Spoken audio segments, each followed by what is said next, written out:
अवैध निर्माण हो रहा था, तो आज नगर पालिका की ओर से इसको तोड़ा जा रहा है।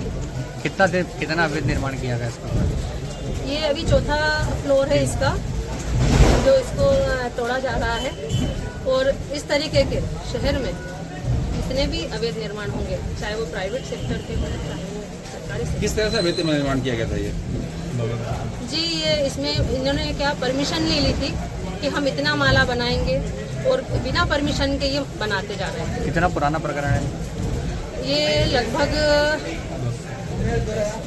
10 साल पुराना प्रकरण होगा ये। नीचे बेसमेंट में से दुकानें टूटने का है। 2 दुकानें हैं बेसमेंट में भी, जिसको तोड़ा जाना है। कितना अमला लगभग लगा हुआ है? हमारा कम से कम 200 कर्मचारियों का अमला यहाँ पे लगा हुआ है। किस चीज़ से तोड़ा जा रहा है? ये हमारा घन, जिससे अंदर की दीवारें तोड़े जाएंगी। एक जो छत तोड़ने के लिए जो वाइब्रेशन से तोड़ा जाता है, उसको क्या बोलते हो, मशीन। पुलिस बल भी मौजूद है कितने? जी हाँ, हमारे साथ पुलिस बल भी मौजूद है, क्योंकि क्या है ना, देखिए, जनता की सुरक्षा भी बहुत ज़्यादा जरूरी है। क्योंकि ये अवैध निर्माण तोड़ने के साथ साथ अगर बीच में कोई किसी ने इरादा उत्पन्न किया, तो पुलिस प्रशासन भी हमारे साथ होना बहुत जरूरी है। तो प्रशासन भी हमारे साथ है।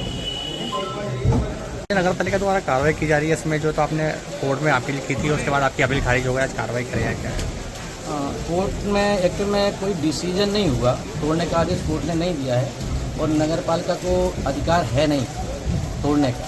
एक्चुअल में अगर अब ये जो एक्स्ट्रा जो अतिरिक्त निर्माण हुआ है, वो परमिशन नहीं दी गई थी, ये सही बात है, इसमें कोई मैं नहीं बोलूँगा। और ये बना है 2023 में, 22 तक ये नहीं बना था, लेकिन छतें लीक कर रही थी कुछ हमारे नीचे वाली फ्लोर की, तो उसकी सेफ्टी के हिसाब से ये छत डाली गई थी। तो उसको अवैध में तो आता है, लेकिन डाला गया था सेफ्टी को। परमिशन के लिए बोला था, कंपाउंडिंग के लिए बोला था, नगर पालिका से संपर्क भी किया था, कई बार गए, लेकिन सुनवाई नहीं हुई। उसके बाद ये तोड़ने का आदेश दिए, लेकिन 11 तारीख को इन्होंने लेटर जारी किया। मेरे पास व्हाट्सएप से 12 तारीख को मेरे को मिला, और 12 तारीख को मेरे बड़े भाई साहब खत्म हो गए थे, तो उनका 13वीं करके मैं कल परसों 26 तारीख को शनिवार को आया। तो केस इन्हों के हमारे दोनों पार्टनरों ने यहाँ पे लगाया हुआ था कोर्ट में, लेकिन उसकी सुनवाई प्रॉपर ना होकर के डिसबैलेंस से कुछ ऐसा बता करके कि बैलेंस नहीं हो पा रहा है, और कोर्ट ने खारिज कर दिया। नोटिस काफ़ी लंबे समय से नगर पालिका ने जस्पा किया था यहाँ पर? नहीं, जस्पा अभी हुआ है ये 26 तारीख को। उसमें जो साइन किए गए हैं, सीएमओ के साइन है नहीं, सीएमओ उस दिन छुट्टी पे थे, फर्जी साइन किए गए किसी के। काफ़ी लंबे समय से उसका प्रकरण चलता है। प्रकरण खरीदे फरोख्त को लेकर? जी नहीं, खरीद फरोख्त तो वैलिड है, खरीद फरोख्त, क्योंकि आज तक अभी जैसे इतने समय से चल रहा, 10 साल हो गए, नगर पालिका आज भी उस चीज़ को नहीं कह पा रही। अगर खरीद फरोख्त गलत होती तो उसमें कुछ तो साक्ष्य लाती नगर पालिका। अब आगे आप क्या कदम उठाएंगे?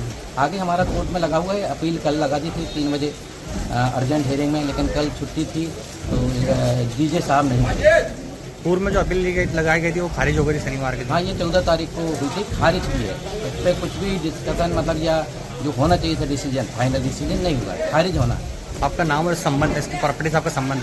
जी, मेरा नाम हरीशचंद्र विश्वारी है, मैं तीसरा पार्टनर हूँ इस बिल्डिंग में।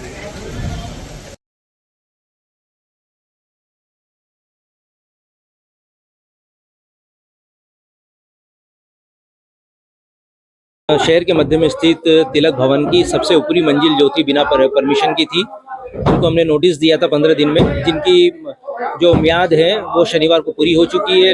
ये फ्लोर है, सबसे टॉप फ्लोर, ये लगभग 234 स्क्वायर मीटर का अवैध था। इसको हटाने की कार्रवाई की जा रही है आज।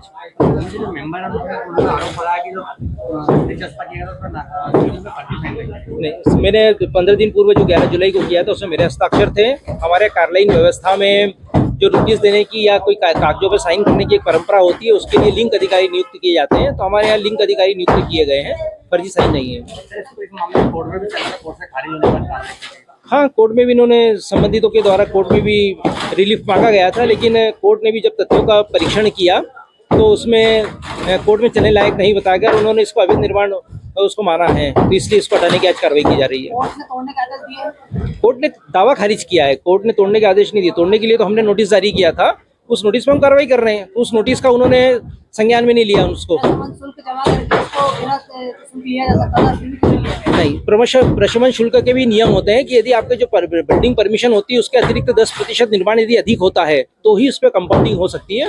उसके अतिरिक्त यदि इस प्रकार का अतिक्रमण है तो उसके ऑनर को उसको अतिरिक्त को तोड़ना पड़ेगा और जो नियमानुसार 10% अधिक है उसका प्रशमन किया जा सकता है। इसमें हमारे साथ तहसीलदार साहब भी थे, प्रशासन की ओर से, पुलिस की ओर से टीआई साहब और पूरा पुलिस बल लगा हुआ है, नगर पालिका की पूरी टीम लगी हुई है।